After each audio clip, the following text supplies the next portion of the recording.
මේ අපි ඉන්නේ කතරගම මුස්ලිම් පල්ලිය. මේක කොච්චර වටිනවද කියනවා නම් කතරගම මුස්ලිම් පල්ලියේ කොඩිය එසවීම කතරගම පෙරහැර වීදි සංචාරය කරන්නට කලින් කළ යුතු චාරිත්‍රයක්.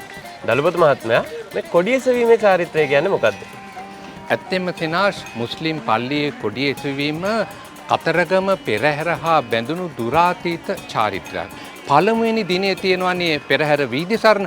අන්න ඒ දවසේ හැන්දෑමානෙන් ඇවිල්ලා මෙතන කොඩිය ඔසවන්නට ඕනේ. ඊට පස්සේ මේ කොඩිය පෙරහැර ඉවර වෙලා දිය කැපුම් අවසන් වනතුරුම මේ කොඩි කණුවේ රඳවා තබන්නට ඕනේ. ඒ වගේම තමයි ප්‍රජාව එකමුතු වෙන සම්මත පිළිවෙතකුත් තියෙනවා. ඉන්දිසා දලපති මහත්මයා කතරගමේ සංකේතය කොහොමද මෙව කියන්නේ? සිංහල දෙමළ මුස්ලිම් විවිධ ප්‍රජාවන් ඇවිල්ලා මේ මුස්ලිම් පල්ලි භූමියේ ජීවත් වෙනවා මේ දවස් කිහිපේ.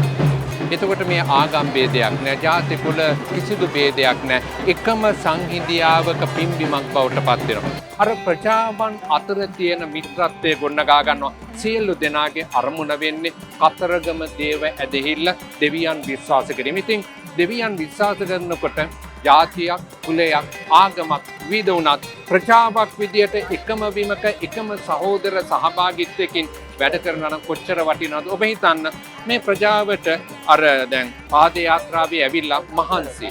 හැබැයි ඒ මහන්සි නිවා ගන්න මුස්ලිම් පල්ලියක මිදුලක. දලුපති මහත්මයා කොඩිය එසවීම ගැන කතා කරා. තවත් ඒ වගේ චාරිත්‍ර තියනවාද? ඇයි පඳුරු ගැට ගැසීමේ චාරිත්‍රය? අපි දන්නවානේ මුස්ලිම් පල්ලිවල වෙනත් ආගමිකයින් ඇවිල්ලා දේව අරමුණු මුල් කරගෙන පඳුරු ගැට ගසනවා.